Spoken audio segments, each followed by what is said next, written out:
C'est l'heure de notre rendez-vous en toute franchise avec Marie Chantray. Bonjour Marie. Bonjour Christophe. Ce matin, vous recevez Bruno Retailleau, le président du groupe Les Républicains au Sénat. Soyez le bienvenu sur ce plateau. Merci, bonjour à vous. Bonjour Bruno Retailleau. Rarement une élection pour la présidence de l'Assemblée nationale, on le disait, n'aura été aussi incertaine. Est-ce que vous voyez dans cette élection au perchoir une première étape vers une sorte de clarification ? Vous allez pouvoir finalement vous compter.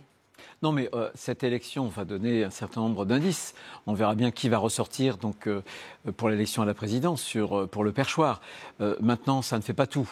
Parce que vous avez bien vu que, et vous l'avez expliqué il y a quelques minutes, que le rôle du président ou de la présidente de l'Assemblée nationale était d'abord un rôle interne de police des séances, un rôle de représentation. Ça ne fait pas la politique, si j'ose dire, ni dans l'hémicycle, ni ailleurs. Donc si je vous comprends bien, le groupe qui arrivera en tête et qui fera élire son candidat, il y en a 6, on le rappelle, ne jouera pas forcément un rôle déterminant dans la formation d'un futur gouvernement ou d'une nomination à Matignon. Ça donnera des indications. Je n'ai pas dit ça. Je pense que ça donnera des indications. Moi, je suis gaulliste et avec une lecture gaulliste de la Constitution, c'est le président de la République qui doit choisir le Premier ministre. Ce n'est pas au parti ou à une coalition d'imposer son choix. Votre candidat, les Républicains, droite républicaine désormais, comme on doit l'appeler, Philippe Jubin, n'a que très peu de chances de l'emporter, disons-le, avec 46 députés élus. Est-ce que vous donnerez, vous, votre groupe, plus largement, des consignes de retrait, de vote au deuxième ou au troisième tour ? Est-ce que c'est déjà acté et vous en discutez déjà ? Non, d'abord, moi je suis sénateur.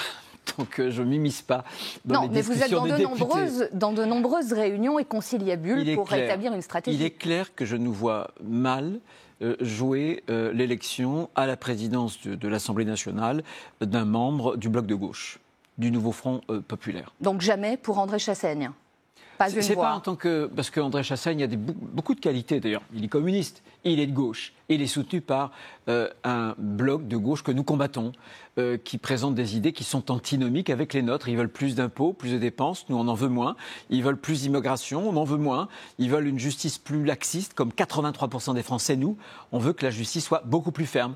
Donc c'est antinomique. C'est pour ça que je ne crois pas à une grande coalition qui irait de la gauche à la droite en passant par le centre. On va y revenir justement, mais d'abord un tweet qui nous a interpellés hier, celle de la présidente du groupe Rassemblement National à l'Assemblée, Marine Le Pen. La démocratie des marchands de tapis, dit-elle, faisant référence à un article de nos confrères du Parisien qui finalement décrit des stratégies que vous, le parti Les Républicains, droite républicaine, aurait mis en place finalement en demandant en échange finalement de votre retrait des postes à l'Assemblée, de la Commission des Finances en passant par des postes de vice-président. D'abord, est-ce que vous dites quoi à cet article ? Est-ce que c'est exact ou vous dites foutaise ?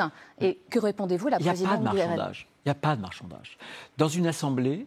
Il y a des discussions. Non, mais tous les groupes doivent être représentés à leur niveau, si j'ose dire, au moins arithmétique.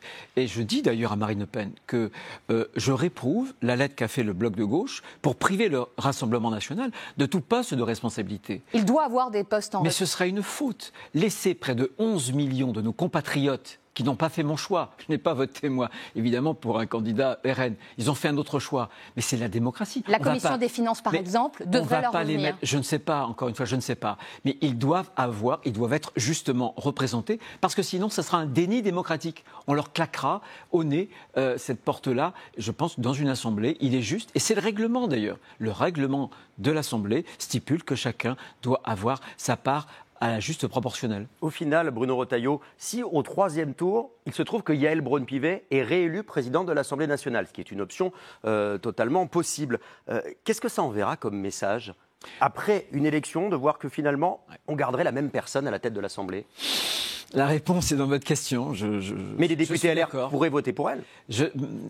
Je ne sais pas, on verra. Ce que j'ai simplement dit, c'est que pour nous, la priorité, ce sera de barrer la route à un candidat du bloc de la gauche. Et si ça passe par Yaël Braun-Pivet, le barrage passera par là. Mais l'élection d'Yaël Braun-Pivet, je suis d'accord, laisserait penser à beaucoup de Français que l'élection n'aura servi à rien. Et enverrait un message négatif selon vous. Et que ce serait donc une élection pour rien. Je ne vais pas jusque-là, mais je pense que votre question, elle est totalement pertinente. Parlons de la suite. Un gouvernement démissionnaire depuis avant-hier, un Premier ministre aux affaires courantes, et le président qui a encouragé son camp lundi à mettre une proposition sur la table en vue d'une coalition, dit-il, majoritaire ou d'un large pacte législatif. Reprenant les mots exacts de Laurent Wauquiez, vous dites que la ficelle est grosse ou que ça se réfléchit? Non, nous, on a posé sur la table un agenda législatif, c'est-à-dire un certain nombre, une douzaine de textes de loi. Mon groupe, il travaille ce matin, le groupe de Laurent Wauquiez, avec les députés, il a travaillé lundi. Sur l'immigration, la sécurité. On fera sécurité. la synthèse et je présenterai cette synthèse-là, ce pacte législatif, avec Laurent Wauquiez lundi prochain. C'est une coproduction, une co-construction. Bien. Mais vous allez dialoguer avec le Premier ministre? Il vous appelle, finalement? Mais le Premier ministre est un Premier ministre démissionnaire, simplement chargé d'expédier les affaires courantes. Donc il est hors jeu. Ça sera le futur Premier ministre avec lequel on devra engager un dialogue. Nous, on ne veut pas rentrer ni au gouvernement ni dans une coalition. On pense qu'une grande coalition, ça serait le grand en même temps. Aller des socialistes jusqu'à nous, ça veut dire quoi alors qu'on est d'accord sur rien? Mais coalition ne rime pas forcément avec ralliement, Bruno Retailleau. Mais il ne s'agit pas de ralliement. L'urgence n'est-elle pas là, présente? Il s'agit de faire avancer la France. Il s'agit de faire avancer la France. Vous ne faites pas avancer la France avec le « en même temps ». On a bien vu, Emmanuel Macron n'a pas réformé véritablement ce qui devait être réformé parce que c'était un jour un peu à gauche, le lendemain un peu à droite et très souvent rien du tout. Mais vous n'êtes pas tous d'accord sur ce sujet quand même. Il y a certains membres de votre famille politique qui se disent « et si c'était Xavier Bertrand ?» Son nom revient très régulièrement. C'est vrai, mais on a choisi vraiment, et nos députés qui ont été élus sur une ligne d'autonomie, d'indépendance. Il faut respecter les électeurs.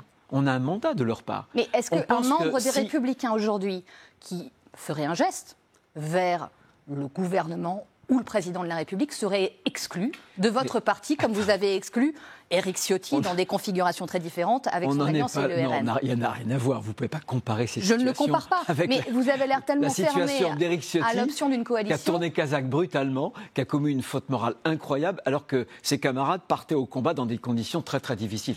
Ça ne se compare pas. Simplement, je l'ai dit, ça pourrait être des débauchages, mais je déconseille à Emmanuel Macron le débauchage. Ça ne lui a pas réussi par le passé, ça lui réussirait encore moins aujourd'hui, parce que ça bloquerait évidemment toute discussion. Simplement, nous, on veut que la France avance. On veut que la France avance sur nos idées. Et par ailleurs, on a, nous, un immense chantier qui est de reconstruire totalement une droite républicaine, une droite française capable demain, d'abord de proposer des idées nouvelles à la France, la liberté, la prospérité, parce qu'on a en 2 ans 1 million de Français qui ont été smicardisés, mais aussi de la fermeté en matière de justice. Donc si un mouvement personnel de Xavier Bertrand, ce serait une erreur de sa part. Je ne veux pas dire ça. Simplement, notre ligne n'a pas changé, l'indépendance, l'autonomie, mais on veut soutenir des efforts que pourrait faire le prochain gouvernement si ça va dans le bon sens pour la France et les Français, pour l'intérêt supérieur de la nation. Merci beaucoup Bruno Retailleau d'avoir été avec nous ce matin. Merci à tous les deux. On regardera de près évidemment ce qui se passe aujourd'hui. C'est une journée qui s'annonce très longue. S'il y a 3 tours, ça pourrait durer jusqu'à 6 heures cette élection.